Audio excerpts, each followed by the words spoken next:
और बुलेटिन की शुरुआत करेंगे बड़ी खबर के साथ। गोरखपुर दौरे पर सीएम योगी आदित्यनाथ, ये बड़ी और अहम खबर। सीएम योगी के दौरे का आज दूसरा दिन। तो गोरखनाथ मंदिर में सीएम ने लगाया जनता दर्शन, सैकड़ों फरियादी पहुंचे गोरखनाथ मंदिर। ये बड़ी और अहम जानकारी आपको बता दी, जहां सीएम योगी ने सभी की फरियाद सुनी, तो साथ ही अधिकारियों को कार्यवाही के निर्देश भी दिए। ये बड़ी और अहम जानकारी। 12 बजे जाएंगे गोला तहसील के भरौली डायलिसिस सेंटर का, करेंगे लोकार्पण।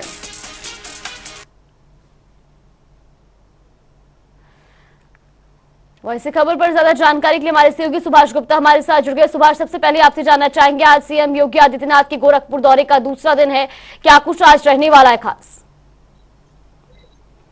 जी बिल्कुल जागृति, मैं बता दूं आपको कि मुख्यमंत्री योगी आदित्यनाथ आज सबसे पहले उन्होंने जनता दरबार लगाया और जनता दरबार में उन्होंने जो प्रदेश के विभिन्न जिलों से आए हुए थे करीब 700 से अधिक फरियादियों को आज उन्होंने उनकी समस्याओं को सुना और जो संबंधित अधिकारी थे उनको तत्काल जो है कार्रवाई का निर्देश दिया। आपको ये भी बता दें कि मुख्यमंत्री योगी आदित्यनाथ के पास आज घरेलू मामलों के साथ साथ जो है जमीनी जो विवाद है ग्रामीण क्षेत्रों में, उसको लेके ज्यादा मामले आए थे। तो मुख्यमंत्री योगी आदित्यनाथ ने आज अधिकारियों को इस पे थोड़ा सख्ती भी बरती और कड़ा निर्देश भी दिया कि इतने मामले क्यों यहाँ तक आ जाते हैं, क्योंकि अब देखिए सीएम सिटी है और यहाँ के अगर मामले ग्रामीण क्षेत्रों के आते हैं तो कहीं ना कहीं ये शिथिलता है, इसमें कार्यवाही में जो है शिथिलता बरती जा रही है। तो इसको लेके आज तेवर काफी सख्त थे मुख्यमंत्री के और उन्होंने कहा कि जो है इस पे प्रथम दृष्टया कार्रवाई हो और जो भी जो इस तरीके से भूमाफिया हैं जो जमीनों पे कब्जा करते हैं या कब्जा करने का प्रयास करते हैं, ऐसे लोगों पे जो है कड़ी से कड़ी कार्रवाई की जाए, उनको बड़े धारा में जो है उनके ऊपर मुकदमा दर्ज कर कार्रवाई की जाए। वहीं आपको बता दें कि मुख्यमंत्री योगी आदित्यनाथ आज 12 बजे गोला तहसील यानी गोरखपुर के गोला तहसील में जाएंगे और बाबू आर.एन. सिंह के मूर्ति का जो है अनावरण करेंगे और साथ ही में वहाँ पे एक डायलिसिस सेंटर का उद्घाटन भी करने वाले हैं। तो मुख्यमंत्री इस कुशीनगर से 12 बजे तक यहाँ पे आने की संभावना है और 12 बजे उस कार्यक्रम में जो है सीएम साहब शिरकत करेंगे। जी जागृति। बिल्कुल सुभाष, ये भी जानना चाहेंगे, 3 दिवसीय दौरे पर सीएम योगी आदित्यनाथ है, कल क्या कुछ कार्यक्रम उनका रहने वाला है? जी बिल्कुल बता दें आपको कि आज शाम को लखनऊ में कैबिनेट की बैठक है और आज ही उम्मीद की जाती है कि मुख्यमंत्री योगी आदित्यनाथ रात तक फिर गोरखनाथ मंदिर में वापस आ जाएंगे और कल नवरात्र में जो है नवरात्र है और इसमें जो है कन्याओं का जो है बकायदे वो पांव पखारेंगे और कन्याओं को जो है वो पांव पखारने के बाद उनकी जो पूजा अर्चना होती है यानी कन्या पूजन होता है उसको विधिवत रूप से वो कल यहाँ पे करने वाले हैं। जी बिल्कुल सुभाष, बहुत बहुत धन्यवाद आपका हमारे साथ जुड़ने के लिए और तमाम जानकारी हम तक पहुंचाने के लिए। तो ये बड़ी खबर आपको बता रही, जहां सीएम योगी आदित्यनाथ के गोरखपुर दौरे का आज दूसरा दिन है, तो वहीं आज सीएम योगी आदित्यनाथ ने गोरखपुर मंदिर में जनता दर्शन कार्यक्रम लगाया और जहां पर फरियादियों की फरियाद भी सुनी। रुक करेंगे अगली बड़ी खबर की ओर। बड़ी और अहम जानकारी कुशीनगर से आपको बता दी, जहां आज कुशीनगर आएंगे मुख्यमंत्री योगी आदित्यनाथ, तो कुशीनगर को 451 करोड़ की योजनाओं की सौगात देंगे। ये बड़ी और अहम जानकारी आपको बता दें कुशीनगर से, जहां खड्डा तहसील के नवनिर्मित भवन का उद्घाटन करेंगे सीएम योगी। तो साथ ही आपको बता दें कि आज कुशीनगर दौरे पर रहेंगे सीएम योगी आदित्यनाथ, जहां वो 451 करोड़ की योजनाओं की सौगात देंगे। इसके अलावा नवनिर्मित भवन का उद्घाटन भी करेंगे, तो साथ ही जनसभा को भी संबोधित करेंगे सीएम योगी आदित्यनाथ। सीएम के आगमन को लेकर सभी तैयारियां पूरी कर ली गई हैं। तो वहीं हड्डा के गांधी किसान इंटर कॉलेज में कार्यक्रम आयोजित किया जाएगा, जहां पर सीएम की जनसभा भी आयोजित होगी। वहीं आपको बता दें कि वैसे खबर पर ज्यादा जानकारी के लिए हमारे सहयोगी आदित्य पांडे हमारे साथ जुड़ गए। आदित्य, सबसे पहले आपसे जानना चाहेंगे, सीएम योगी आदित्यनाथ आज कुशीनगर आएंगे, क्या कुछ खास आज रहने वाला है, किस तरह की तैयारियां वहां पर की गई हैं? श्री गांधी किसान इंटरमीडिएट कॉलेज में मौजूद है, जहाँ पे पूरी तरह से तैयारी की गई है और आज उत्तर प्रदेश के मुख्यमंत्री योगी आदित्यनाथ उसी समय में यहाँ आएंगे और 451 करोड़ की परियोजनाओं का लोकार्पण और शिलान्यास करेंगे। यहाँ नवनिर्मित तहसील भवन का लोकार्पण करेंगे और अन्य जो जनसभा को संबोधित करेंगे। साथ ही साथ आपको बता दें कि यहाँ जितने लोग भी उपस्थित हैं सभी लोगों की पूरी तरह व्यवस्था की गई है और प्रशासन की व्यवस्था की अगर बात करें तो यहाँ से जिला कुशीनगर, देवरिया, महाराज और सिद्धार्थनगर के पुलिसकर्मी भी लगाए गए हैं और एक एसपी और 15 मजिस्ट्रेट की तैनाती की गई है और यहाँ पे जिलाधिकारी कुशीनगर और पुलिस अधीक्षक कुशीनगर लगातार कार्यक्रम स्थल का निरीक्षण कर रहे हैं, कहीं भी चूक न होती। जी बिल्कुल, ये भी जानना चाहेंगे जिस तरह से सीएम योगी आदित्यनाथ जो है जनसभा को भी संबोधित करेंगे, किस तरह का जनसैलाब वहां पर उमड़ता नजर आएगा? जी, जैसा कि आपको दिखा दें कि हमारे पीछे जो जन सैलाब है कि बहुत ही ज्यादा जन सैलाब आया और यहाँ खड्डा के लोगों को यह एक उत्सुकता बढ़ी हुई है कि आज चुनाव के बाद और जब मुख्यमंत्री बने उसके बाद उत्तर प्रदेश के मुख्यमंत्री योगी आदित्यनाथ पहली बार खड्डा क्षेत्र में आ रहे हैं और खड्डा क्षेत्र बहुत ही पिछड़ा एरिया बताया जा रहा है। तो यहाँ आने के बाद लोगों में उत्साह दिख रहा है। तो भाजपा कार्यकर्ता के साथ यहाँ के आसपास के लोग भी यहाँ मौजूद हैं और बहुत ही बड़ी संख्या में यहाँ लोग उपस्थित हुए हैं। जी बिल्कुल, और जिस तरह से वहां पर जो है व्यवस्थाओं को देखा जा रहा है, किस तरह की सुरक्षा व्यवस्थाएं वहां पर की गई हैं और किस वक्त जो है सीएम वहां पर पहुंचेंगे?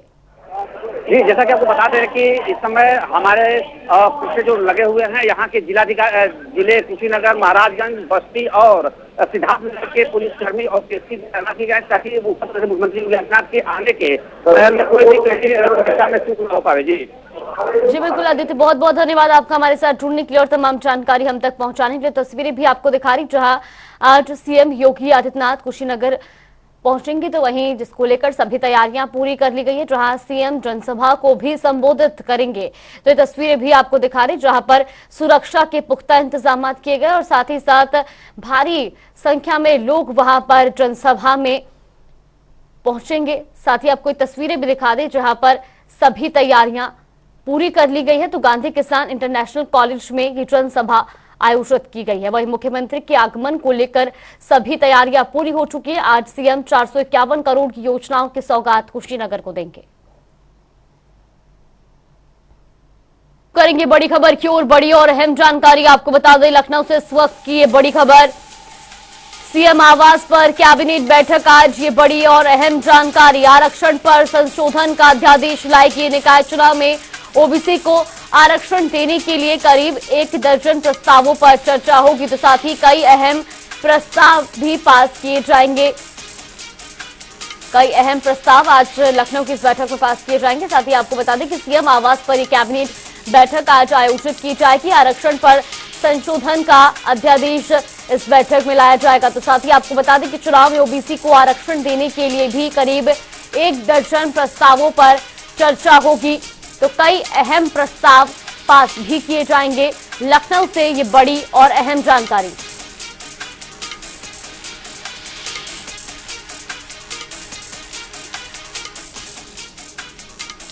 वैसी खबर पर ज्यादा जानकारी के लिए हमारे सहयोगी अनूप कुमार सिंह हमारे साथ जुड़ गए। अनूप, सबसे पहले आपसे जानना चाहेंगे, आज सीएम आवास में कैबिनेट बैठक का आयोजन होना है, क्या कुछ पूरी अपडेट मिल रही है? देखिए, मुख्यमंत्री योगी आदित्यनाथ की आज अध्यक्षता में आज शाम 4 बजे सीएम आवास यानी सरकारी आवास पर कैबिनेट की बैठक बुलाई गई है। इसमें सबसे महत्वपूर्ण मुद्दे की जो चर्चाएं हैं उत्तर प्रदेश से वो नगर निकाय चुनाव को लेकर के है। सरकार की कोशिश थी पहले जब निकाय चुनाव को लेकर के कि सब तो ओबीसी जो आरक्षण का कोटा उनको मिलना चाहिए और उत्तर प्रदेश सरकार का जो मेन फोकस भी है कि ओबीसी को लेकर के, क्योंकि 2024 की लड़ाई उनको 80 में से 80 सीटों का है, तो कहीं न कहीं ओबीसी पर सरकार का एक लक्ष्य भी है और संगठन भी लगातार कोशिश कर रहा है। तो निकाय चुनाव को लेकर ओबीसी आरक्षण को लेकर संशोधन अध्यादेश लाना चाहती है बीजेपी सरकार, उसको लेकर आज कैबिनेट में प्रस्ताव रखा जाएगा। उत्तर प्रदेश नगर निकाय एवं नगर पालिका स्थानों को पदों आरक्षण को आवंटित नियमावली 1994 को संशोधित को लेकर के एक प्रस्ताव रखा जाएगा। करीब 1 दर्जन से ज्यादा प्रस्ताव इस में है। औद्योगिक विकास, परिवहन विभाग से जुड़े कई प्रस्ताव उसमें रखे जाने हैं। शिक्षा विभाग से इसमें कई प्रस्ताव रखे जाने हैं। तमाम तो कोविड को लेकर के अभी जिस तरीके से उत्तर प्रदेश में थोड़ा सा कोविड प्रभाव जमा है उसको लेकर हालांकि मुख्यमंत्री योगी आदित्यनाथ ने कई निर्देश भी दिए हैं इस कैबिनेट के माध्यम से भी कोई प्रस्ताव उसमें आ सकता है कि काफी कड़ाई से पालन किया जाए और लगातार कोविड को लेकर के सरकार ने जो बेहतर काम पिछले दिनों किए हैं उसको लेकर उसी क्रम पर जो अस्पतालों को एक बार सुनिश्चित किया जाए। तो 1 दर्जन से ज्यादा करीब प्रस्ताव है। 4 बजे के आसपास ये बैठक 5 कालिदास सरकारी आवास पर शुरू होगी। उसके बाद इस बैठक में क्या कुछ निर्णय लिए गए हैं उसके बाद प्रेस कॉन्फ्रेंस में जानकारी दी जाएगी। सबसे ज्यादा प्रस्ताव जो है उन पर आज चर्चा होनी है, क्या कुछ उसमें से अहम प्रस्ताव आज रखे जाएंगे? देखिए, जिस प्रस्ताव की एक बहुत बड़ी एक चर्चा थी कि नगर निकाय चुनाव को लेकर के, साथ ही साथ औद्योगिक विकास के तमाम जो जुड़े प्रस्ताव हैं उनको लेकर कई प्रस्ताव इस बैठक में रखे जाने हैं। सबसे जो संशोधित 1994 जो आवंटित नियमावली संशोधन को लेकर नगर निकाय नगर पालिका से संबंधित है, वो सबसे बड़ा जो मुद्दा था सरकार का, जिसका लगातार सरकार कोशिश कर रही थी, जिसकी वजह से सुप्रीम कोर्ट भी सरकार को जाना पड़ा। हालांकि सुप्रीम कोर्ट से उस जो ओबीसी की रिपोर्ट को हरी झंडी मिल चुकी है, लगातार कोशिश कर रही सरकार अब इस बैठक के माध्यम से एक बार फिर मैसेज देना चाहेगी कैबिनेट बैठक के माध्यम से उत्तर प्रदेश में कि ओबीसी को और कोई उनका स्थान मिल रहा है, उनका जो आरक्षण के साथ साथ जो उनकी हितैषी है वो उत्तर प्रदेश सरकार लगातार कोशिश कर रही है। अभी थोड़ी देर बाद इस भाजपा की बैठक भी होगी। उसके बाद करीब 4 बजे के आसपास एक कैबिनेट बैठक बुलाई गई है, जिसमें उत्तर प्रदेश के सभी कैबिनेट मंत्री इस बैठक में मौजूद रहेंगे। दोनों डिप्टी सीएम इस बैठक में मौजूद रहेंगे। तमाम प्रस्ताव पर मुहर लगेगी। उसके बाद जानकारी मिलेगी कितने प्रस्ताव बैठक में रखे गए थे और कितने प्रस्ताव पर सहमति कैबिनेट की मिल पाई है। जी बिल्कुल अनु, बहुत बहुत धन्यवाद आपका हमारे साथ जुड़ने के लिए और तमाम जानकारी हम तक पहुंचाने के लिए। तो ये बड़ी खबर आपको बता रही, जहां आज शाम 4 बजे सीएम आवास पर कैबिनेट बैठक आयोजित की जाएगी, जहां पर लगभग 1 दर्जन से ज्यादा प्रस्तावों पर चर्चा होगी। तो साथ ही आपको बता दें कि निकाय चुनाव में ओबीसी आरक्षण को लेकर भी इस बैठक में चर्चा की जाएगी। वे रुक करेंगे अगली बड़ी खबर की ओर। बड़ी और अहम जानकारी आपको बता दें, लखनऊ से इस वक्त की बड़ी खबर। आज बीजेपी कार्यालय पर होगी बड़ी बैठक, 11 बजे होगी प्रदेश पदाधिकारियों की बैठक। तो ये बड़ी और अहम खबर लखनऊ से, 11 बजे होगी प्रदेश पदाधिकारियों की बैठक। नई टीम बनने के बाद ये पहली बड़ी बैठक आयोजित की गई। तो वहीं आपको बता दें कि भूपेंद्र चौधरी, धर्मपाल सिंह इस बैठक में मौजूद रहेंगे और साथ ही नवनियुक्त प्रदेश पदाधिकारी भी इस बैठक में शामिल होंगे। ये बड़ी और अहम जानकारी आज बीजेपी कार्यालय में बैठक की जाएगी, जहां 11 बजे प्रदेश पदाधिकारियों की बैठक आयोजित होगी। तो वहीं आपको बता दें कि भूपेंद्र चौधरी और धर्मपाल सिंह इस बैठक में मौजूद रहेंगे, साथ ही नवनियुक्त प्रदेश पदाधिकारी भी इस बैठक में शामिल होंगे। तो आज बीजेपी कार्यालय पर यह बड़ी बैठक आयोजित की जाएगी। साथ ही आपको बता दें कि नवनियुक्त पदाधिकारियों की नियुक्ति के बाद ये पहली बड़ी बैठक आयोजित की जा रही है। वहीं भूपेंद्र चौधरी, धर्मपाल सिंह इस बैठक में मौजूद रहेंगे, नवनियुक्त प्रदेश पदाधिकारी भी इस बैठक में शामिल होंगे। तो आज बीजेपी कार्यालय पर यह बड़ी बैठक आयोजित की जाएगी। अब से कुछ ही देर में यह बैठक शुरू होगी, जहां पर कई अहम मुद्दों को लेकर और आगामी चुनाव को लेकर भी रणनीति बनाई जाएगी। साथ ही आपको बता दें कि नवनियुक्त जो पदाधिकारी हैं उनको जिम्मेदारियां दी जाएंगी। तो अब से कुछ ही देर में बीजेपी कार्यालय में ये बैठक आयोजित होगी। ये बड़ी और अहम जानकारी लखनऊ से।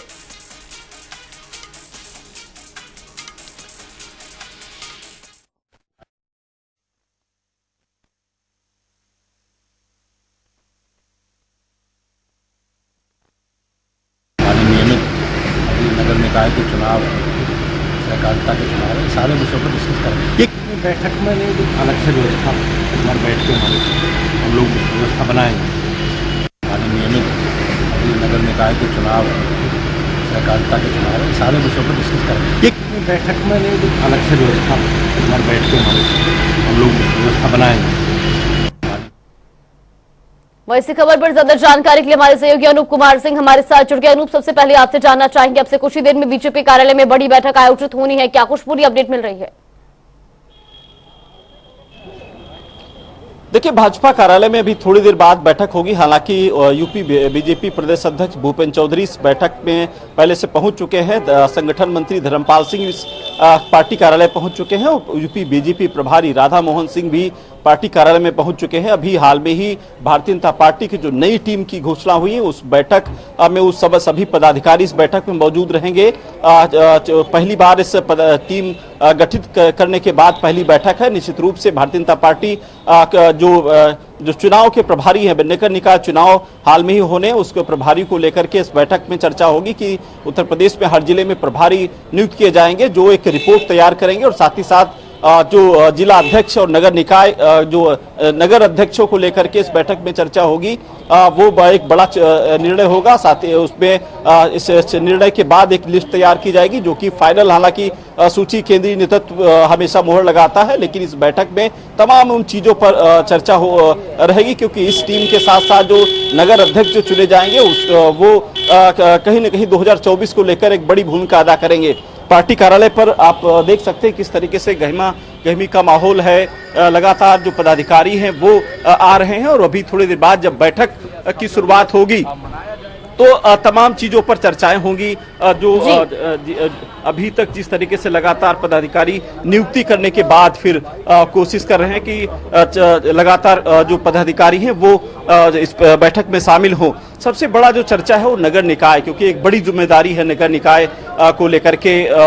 नगर निकाय चूंकि एक बड़ा लक्ष्य है और ये 2024 की एक बड़ी भूमिका अदा करेगा क्योंकि लगातार अनूप ये भी जानना चाहेंगे, ग्राउंड जीरो पर आप मौजूद हैं, अगर जानकारी मिल पा रही हो आज की इस बैठक में क्या कुछ अहम मुद्दे रहने वाले निकाय चुनाव के साथ ही? निकाय चुनाव एक बड़ा मुद्दा है और कोर्ट की हरी झंडी भी मिल चुकी है। भाजपा किस तरीके से तैयार है? भारतीय जनता पार्टी के कार्यकर्ताओं के लिए कोई मुद्दा नहीं है। भारतीय जनता पार्टी हर समय जनता और कार्यकर्ताओं के बीच में काम करती रहती है, क्योंकि सरकार और संगठन दोनों का समन्वय समाज के बीच में जो विकास कार्य की योजनाएं हैं, इसलिए हमको कोई चुनौती नहीं। चुनौती उन लोगों को है जो समाज में जो पार्टियां कोई काम नहीं करती है, अनर्गल प्रलाप करती हैं। भारतीय जनता पार्टी कार्यकर्ता सक्षम है और समाज उनको जो है हर समय उनके साथ खड़ा है। आज बैठक में नई टीम के साथ बैठक होगी, नई जिम्मेदारियां मिलेंगी, प्रभारी भी नियुक्त किए जाएंगे। भारतीय जनता पार्टी की चूंकि टीम घोषित होने के बाद पहली परिचयात्मक बैठक है, जो भी एजेंडा माननीय प्रदेश अध्यक्ष जी ने तय किया होगा उसको हम सब जो है आगे बढ़ाएंगे। तो ये पहली बैठक के बाद तमाम जो बैठकों पे चर्चाएं होंगी उनकी जिम्मेदारी तय की जाएगी कि निकाय चुनाव में किस तरीके से भूमिका रहेगी। और खासकर जो नगर अध्यक्षों की अगर बात करें तो नगर अध्यक्ष अब चुने जाने हैं। ऐसे में लगातार कोशिश भारतीय जनता पार्टी की है कि हर जातियों को समीकरण साधने की कोशिश कर रही है, क्योंकि 2024 की लड़ाई में भारतीय जनता पार्टी का लक्ष्य 80 में से 80 सीटों का है। उससे पहले नगर निकाय चुनाव है। निश्चित रूप से भारतीय जनता पार्टी कोशिश कर रही है, क्योंकि ये चुनाव बहुत कुछ कह जाएगा, बहुत कुछ जो 2024 की लड़ाई को कहीं न कहीं था दे जाएगा, किस तरीके से किस पार्टी का प्रदर्शन बड़ा भारी रहेगा। तो भारतीय जनता पार्टी कोई कसर बाकी नहीं रख। जी बिल्कुल अनूप, बहुत बहुत धन्यवाद आपका हमारे साथ जुड़ने के लिए और तमाम जानकारी हम तक पहुंचाने के लिए। तो ये बड़ी खबर आप तक पहुंचा रहे, जहां अब से कुछ ही देर में बीजेपी कार्यालय में बड़ी बैठक आयोजित की जा रही है। तो वहीं आपको बता दें कि नवनियुक्त पदाधिकारियों की नियुक्ति के बाद ये पहली बड़ी बैठक है। और इसी बीच रुक करेंगे अगली बड़ी खबर की ओर। केशव प्रसाद मौर्य का बस्ती दौरा, आज ये बड़ी और अहम जानकारी। हरैया के मखौड़ा धाम पहुंचेंगे केशव प्रसाद मौर्य, तो डिप्टी सीएम योजनाओं का करेंगे निरीक्षण। श्री राम जन्म महोत्सव कार्यक्रम में भी होंगे शामिल। ये बड़ी और अहम जानकारी। करीब 3 बजे अयोध्या के लिए रवाना होंगे डिप्टी सीएम। तो केशव प्रसाद मौर्य का बस्ती दौरा आज, और ऐसे में हरैया के मखौड़ा धाम पहुंचेंगे केशव प्रसाद मौर्य। डिप्टी सीएम योजनाओं का करेंगे निरीक्षण, साथ ही श्री राम जन्म महोत्सव में भी शिरकत करेंगे डिप्टी सीएम केशव प्रसाद मौर्य। तो ये बड़ी और अहम जानकारी। करीब 3 बजे अयोध्या के लिए रवाना होंगे केशव प्रसाद मौर्य, ये बड़ी और अहम जानकारी। तो हरैया के मखौड़ा धाम पहुंचेंगे डिप्टी सीएम, साथ ही योजनाओं का निरीक्षण करेंगे। इसके अलावा आपको बता दें कि श्री राम जन्म महोत्सव में भी डिप्टी सीएम शिरकत करेंगे।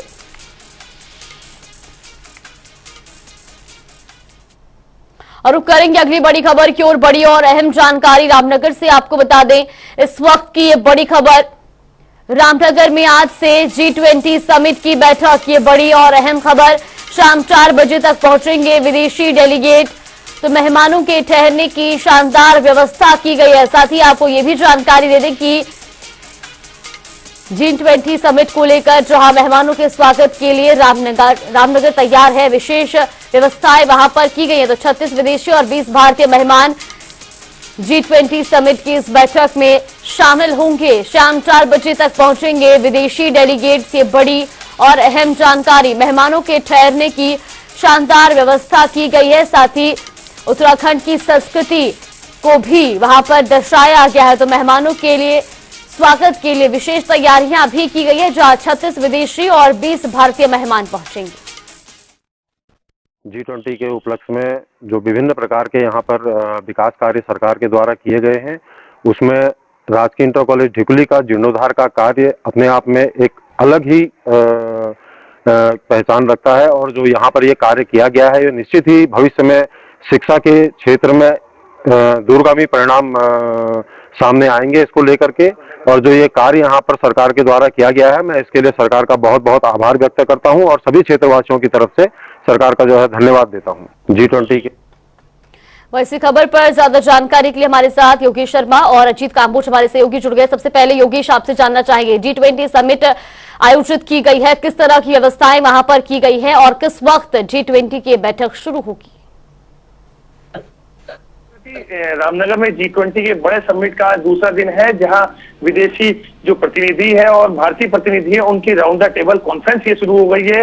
ये कॉन्फ्रेंस साइंटिस्टों की है, जिनमें कई बड़े मुद्दों को लेकर गहन मंथन, चिंतन और विचार विमर्श किया जाएगा बड़े मामलों को लेकर। हालांकि इसके बाद शाम को एक गाला डिनर का आयोजन किया जा रहा है, जिसमें मुख्यमंत्री, मंत्री और विधायक सहित कई वीवीआईपी भी इसमें शामिल होंगे। तो अभी जो है राउंड द टेबल कॉन्फ्रेंस यहाँ पे चल रही है, जिसमें 36 विदेशी प्रतिनिधि शामिल हैं और 18 के आसपास भारतीय प्रतिनिधि शामिल हैं, जिनकी राउंड द टेबल कॉन्फ्रेंस में कई मुद्दों पर गहन मंथन चिंतन जारी है। जी बिल्कुल अजीत, आपसे भी जानना चाहेंगे, जहां तक बात की जाए G20 की, तो कई लंबे समय से जो है इसकी तैयारियां की जा रही थी।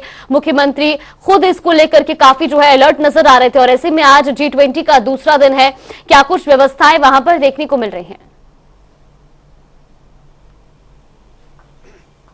बिल्कुल जागृति, अगर उत्तराखंड के रामनगर की बात की जाए तो एडवाइजर इसको टॉपिक को नाम दिया गया है। और समय समय पर अगर कॉर्बेट की बात की जाए तो प्रधानमंत्री मोदी जब से कॉर्बेट में आए थे और उन्होंने बियर ग्रिल्स के साथ यहाँ पर एक कार्यक्रम शुरू किया था, चलते ही रामनगर में कोई बड़ा आयोजन G20 का किया गया है, जिसमें चीफ साइंस एडवाइजर के तौर पर जो टॉपिक रखा गया उस पर चर्चा होनी है। और जिस तरह के हमारे सहयोगी योगेश बता रहे हैं, यहाँ पर जो राउंड द टेबल कॉन्फ्रेंस है वो शुरू हो चुकी है और उम्मीद है कि उत्तराखंड के पर्यटन, उत्तराखंड के पर्यावरण से जुड़े हुए तमाम विषयों पर यहाँ पर चर्चा होगी। इसके अलावा देश विदेश में क्या साइंस से जुड़े हुए बड़ी टेक्नोलॉजी में क्या स्कूल हो सकते हैं, इनको लेकर यहाँ पर देश विदेश के जो डेलीगेट पहुंचे हुए हैं वो बातचीत करने का काम करेंगे। और खुद मुख्यमंत्री पुष्कर सिंह धामी देर शाम को ही रामनगर पहुंच चुके हैं। वहाँ पर सुबह उन्होंने अभी मॉर्निंग वॉक की है, तमाम व्यवस्थाएं जांचने का काम किया है और काफी संतुष्ट भी नजर आए हैं कि तमाम जो व्यवस्थाएं थी G20 को लेकर वो जिला प्रशासन और शासन की तरफ से बेहतर की गई है। जी बिल्कुल अजीत, तो आज जिस तरह से G20 की बैठक का दूसरा दिन और ऐसे में अच्छी व्यवस्थाएं वहां पर की जो है शानदार व्यवस्थाएं उनके लिए, मेहमानों के लिए की गई। फिलहाल आप दोनों का बहुत बहुत धन्यवाद हमारे साथ जुड़ने के लिए और तमाम जानकारी हम तक पहुंचाने के लिए। तो वहीं आपको बता दें कि नगर विकास मंत्री AK शर्मा से जहां बातचीत की गई, वहीं फिलहाल बुलेटिन में बस इतना ही। आप बने रहिए हमारे साथ। नमस्कार।